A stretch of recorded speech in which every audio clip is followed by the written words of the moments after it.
all be there. The Greek phrase is resurrection from among the dead. It's always in the plural. And so it has to do with the ultimate outcome of things. You've just made my point. And everybody's going to participate there.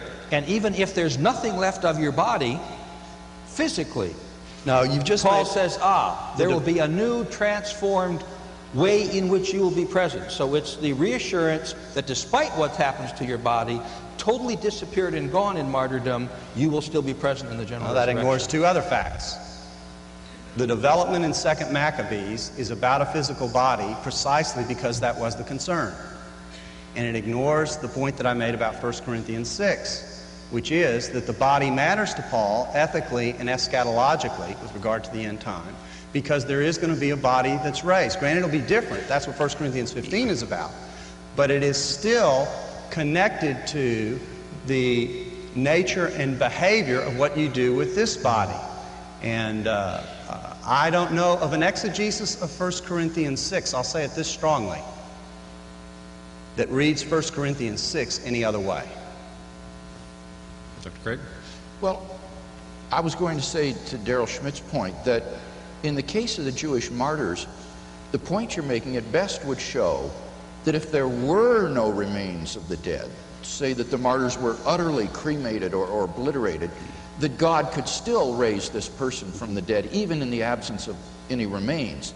But that doesn't imply that therefore if there are remains, that these are not the subject of the resurrection. For the Jew, the bones were preserved because these were the subject of the resurrection. The primary object of the resurrection were the bones. Now, of course, an omnipotent God, if he had no bones to work with, could still create them ex nihilo, but given that there are remains, these are surely the subject of the resurrection.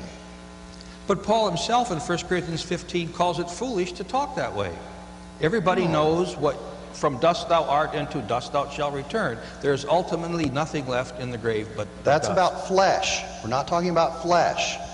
We're talking about body. We're talking about the image that Paul uses in 1 Corinthians 15 of a seed as a metaphor that becomes what does that mean?